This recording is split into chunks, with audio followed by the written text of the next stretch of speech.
Bonjour à tous, nous sommes un groupe d'étudiants en ingénieur qui a réalisé dans le cadre de son cours d'électronique un projet basé sur la carte Arduino Uno. Le projet consiste en la régulation de niveau et de température de l'eau dans un aquarium. En effet, dans le cadre de l'aquariophilie, garder des conditions de température et de niveau stables est très important pour la vie des poissons. Donc nous allons vous présenter notre maquette. Ici, pour représenter l'aquarium, nous avons pris un bidon avec un bouchon robinet sur lequel on a raccordé l'évacuation. Nous avons ici une électrovanne, le bac de récupération des eaux. Alors dans l'aquarium, pour mesurer le niveau d'eau, un capteur ultrason. Nous avons au fond à droite une PT100 pour mesurer la température, à gauche la résistance chauffante, et au fond c'est le refoulement de la pompe. Alors après nous avons une petite pompe qu'on a récupérée d'un pompe à essuie-glace. Alors ici nous avons la réserve d'eau, donc où vient l'admission de la pompe. Au niveau des montages électroniques, nous avons un montage électronique qui gère la régulation de niveau et l'ouverture de l'électrovanne. Nous avons ici le montage qui gère la régulation de la résistance, donc la régulation thermique. Et nous avons ici la carte Arduino. Alors ici nous avons un bornier. Ce bornier est alimenté par différents transfos qu'on a récupérés sur des ordinateurs ou autres. Donc voilà, en ce qui concerne la régulation de niveau et de température, on introduit les consignes via une interface Visual Basic. Donc on a ici le numéro de port, donc au niveau du port série Arduino, spécifier le numéro de port, on a une zone de texte. Ensuite, en dessous, la zone de texte où on va pouvoir encoder les consignes de température puis de niveau, avec ici à chaque fois un bouton envoyer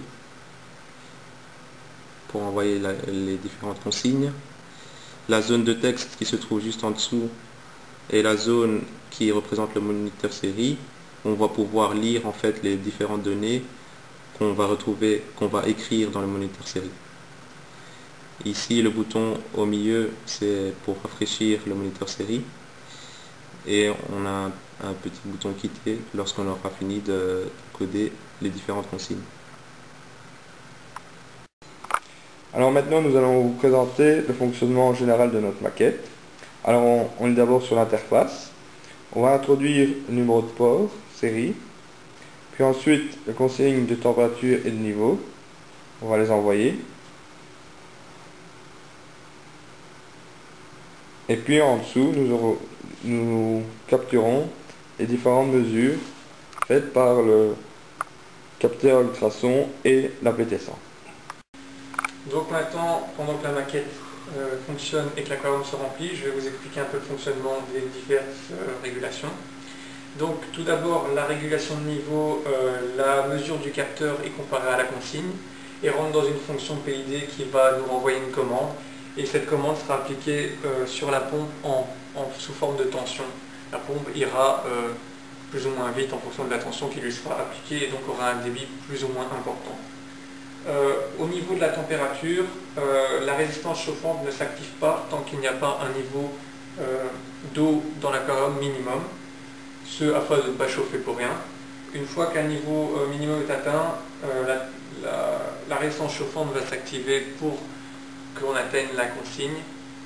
La valeur des températures est mesurée par la PT100 et elle est comparée à la consigne rentrée via l'interface. Une fois qu'on atteint la consigne, la résistance chauffante n'est plus alimentée. Donc on arrive presque à la consigne. On peut entendre que la pompe fonctionne à plein régime. Et on se rapproche tout simplement de la consigne. Et là notamment on vient d'entendre que la pompe débite un petit peu moins, tout simplement parce que l'effet PID lisse la commande de la pompe vers la fin.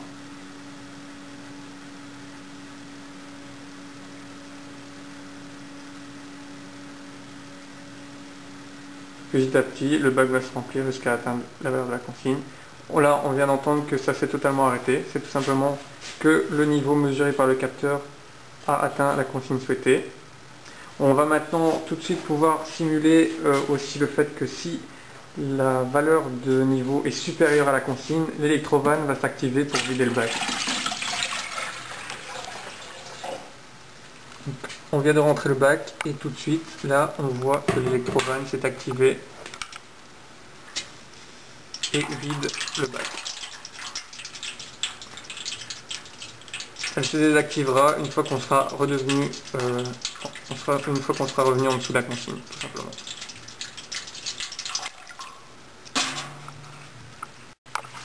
Donc mon collègue Dorian est en train de rajouter de l'eau dans l'aquarium pour qu'on dépasse la consigne et afin que l'électrovanne s'active. On vient d'entendre un bruit, l'électrovanne s'est ouverte pour vider le surplus d'eau. Et dans quelques instants, une fois que le niveau sera rétabli dans l'aquarium, elle devra se couper. Cette électrovanne peut aussi s'activer lorsqu'il y a une hausse de température par rapport à la consigne. Et donc on devrait prochainement observer la fermeture de l'électrovanne suite au rétablissement, dans ce cas-ci, du niveau dans l'aquarium. Et voilà, exactement à ce moment-là, l'électrovanne vient de se couper. Donc voilà, nous avons pris de l'eau chaude dans un seau qui est à 42 degrés, 43. On va la rajouter dans l'aquarium.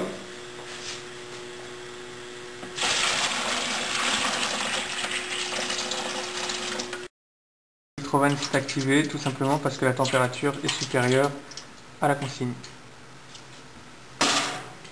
On voit notamment qu'on a actuellement 28 degrés dans l'aquarium. La consigne est normalement à 20, donc c'est normal que l'électrovanne s'enclenche. Nous pouvons rajouter que les différentes régulations ont bien été conditionnées.